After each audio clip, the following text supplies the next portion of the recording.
नमस्कार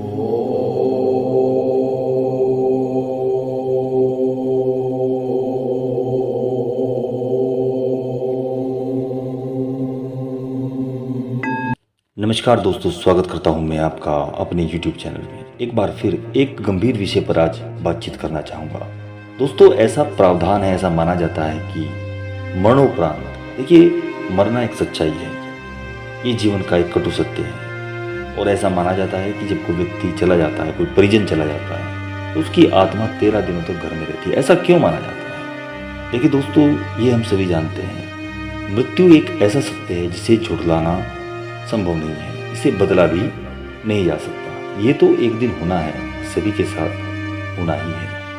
इस बारे में हमसे लोग अक्सर बातें भी करते हैं कि मृत्यु के बाद मनुष्य शरीर की आत्मा 13 दिनों तक अपने घर में रहती है। मगर ऐसा आखिरकार होता क्यों है? इस बारे में हमारे शास्त्र क्या कहते हैं, क्या बात कहते हैं? चलिए इस पर थोड़ी बातचीत करेंगे। दोस्तों, आत्मा 13 दिनों तक अपने घर में भटकती रहती है, ऐसी मान्यता हमारे धर्मशास्त्रों में है और इसी तरह से हम बड़े हुए हैं इन्हीं बातों में। और दोस्तों, 13 दिनों तक मृतक के नाम का पिंडदान क्यों किया जाता है, इस पर बातचीत करें। दोस्तों, गरुड़ पुराण में इस बारे में विस्तार से बताया गया है। गरुड़ पुराण में बताया गया है कि जब किसी व्यक्ति की मृत्यु होती है तो यमराज के जो यमदूत हैं उसे अपने साथ यमलोक ले जाते हैं। यहाँ उसके अच्छे और बुरे कर्मों का हिसाब होता है। ये हम लोग पहले से ही जानते भी हैं कि कर्म प्रधानता है, जैसा कर्म करोगे वैसा फल पाओगे। और दोस्तों, फिर 24 घंटे के अंदर यमदूत गरुड़ पुराण के अकॉर्डिंग उस प्राणी की आत्मा को वापस घर छोड़ जाते हैं। यमदूत की द्वारा आत्मा को वापस छोड़ जाने के बाद जो मृतक की आत्मा है अपने परिजनों के बीच ही भटकती रहती है और अपने परिजनों को पुकारती है, कराहती है, उसके अंदर से एक आह निकलती है। लेकिन ये बड़ी ही एक दुखद बात भी है और ऐसा ही होना भी चाहिए, उसकी आवाज़ को कोई नहीं सुनता।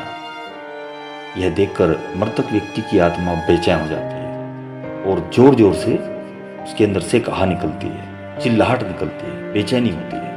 इसके बाद आत्मा अपने शरीर के अंदर प्रवेश करने की भी कोशिश करती है, लेकिन यमदूत के पास बंदिश होने के कारण वह मर्त शरीर में प्रवेश नहीं कर पाती। इसके बाद गरुड़ पुराण की माने तो जब यमदूत आत्मा को उसके परिजनों के पास छोड़ जाती है तो उस समय उस आत्मा में इतना बल नहीं होता कि वो यमलोक की यात्रा को भी कर पाए।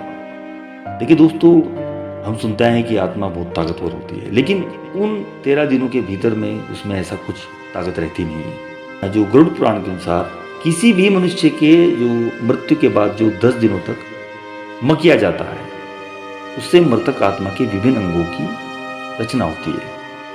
और जो 11वें और 12वें दिन पिंडदान किया जाता है, उससे मृतक आत्मा रूपी शरीर का मांस और त्वचा का निर्माण करती है। और जब 13वें दिन 13वीं की जाती है तो उस दिन मृतक के नाम का पिंडदान किया जाता है, ऐसी मान्यता है। उसी से ही वो यमलोक तक की यात्रा तय करते हैं, अर्थात मृत्यु के बाद मृत्यु के नाम का जो पिंडदान किया जाता है, उसी से आत्मा को मृतक लोक से यमलोक तक की यात्रा करने का बल मिलता है। इसलिए गरुड़ पुराण में बताया गया है कि किसी मनुष्य की जो मृत्यु हो जाती है तो उसकी आत्मा 13 दिनों तक परिजनों के पास ही घर में ही मतलब भटकती रहती है। उसके बाद आत्मा मर्त लोक से यमलोक की ओर निकल पड़ती है, जिसे पूरा करने के लिए उसे 12 महीने यानी कि लगभग 1 साल तक का समय लगता है। इतना ही नहीं, मान्यता यह भी है कि 13 दिनों तक मृतक के नाम का किया गया पिंडदान उसके 1 वर्ष के भोजन के समान माना गया है। दोस्तों, एक सवाल आता है कि अगर पिंडदान ना किया जाए तो क्या होगा? देखिए, इसके बाद अक्सर लोगों के मन में ये सवाल भी आते हैं कि अगर किसी मृत व्यक्ति के नाम से पिंडदान न किया गया हो तो क्या होता है? दोस्तों, आपको बता दें, गरुड़ पुराण के अकॉर्डिंग क्या है, जिस मृतक व्यक्ति का पिंडदान नहीं किया जाता, यमदूत उसे 13वें दिन जबरदस्ती घसीटते हुए यमलोक की ओर ले जाते हैं और मृतक व्यक्ति की आत्मा को इस दौरान काफ़ी कष्टों का सामना करना पड़ता है। अर्थात ये जो कर्तव्य, ये जो चीज है ये परिजनों को निभानी होती है। और एक अच्छा घरवाला वही है कि अपने किसी परिजन की पिंडदान को निभाए किसी भी स्थिति में। ये बहुत ज़रूरी है ताकि उसके दोस्त, उसका भाई जो गया है, उसको एक शांति के साथ आखिरकार विदाई हो सके। देखिए दोस्तों, 13 दिनों तक पिंडदान करना आवश्यक है। इसके अलावा आपको बता दें कि अगर ये पिंडदान ना किया गया हो तो उस आत्मा को कुछ ज़्यादा कष्टों का निर्वाह करना पड़ता है। और अगर वह कर्ज लेकर किया जाए तो मृत व्यक्ति की आत्मा को शांति नहीं मिलती। ये कर्ज लेकर नहीं करना होता है। ये भी एक बात है इसमें। इतना ही नहीं, गरुड़ पुराण में यह भी बताया गया है कि जो व्यक्ति जीवित रहते हुए अच्छे कर्म करता है, मृत्यु के बाद उसकी आत्मा को यात्रा के दौरान यमदूत कोई कष्ट नहीं देते। और जो व्यक्ति बुरे कर्म करते हैं उनकी आत्मा को यमदूत काफ़ी यातनाएं देते हुए लेकर के जाते हैं और उन्हें कष्ट भोगना पड़ता है।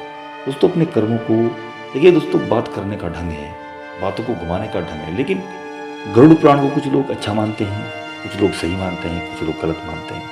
कुछ लोगों में बहुत सारी भ्रांतियाँ भी हैं। लेकिन अगर एक नॉर्मल बात देखी जाए, इसमें कुछ ऐसी बहुत चीज़ें गलत भी नहीं है। ये चीज़ें हम लोग मन से देखें तो इसमें कुछ अलग बात नहीं है। बस उस बात को एक देसी अंदाज में, एक शास्त्र के देसी अंदाज में कहा गया है, सीधी बात के लिए। जिस बात को एक पढ़ा लिखा व्यक्ति कुछ घुमा करके बोलेगा, उसमें वो बातें सीधी बोल दी गई हैं। बस यही बात है, बाकी कुछ नहीं। मुझे लगता है दोस्तों, आपको कुछ बातें क्लियर हुई होंगी कि क्या रीज़न है 13 दिनों तक, आखिर क्या रीज़न है कि आत्मा घर में रहती है और उसका किस किस तरीके से प्रावधान हमारे शास्त्रों के अकॉर्डिंग, गरुड़ पुराण के अकॉर्डिंग होता है। आशा करता हूँ वीडियो आपको पसंद आई होगी दोस्तों।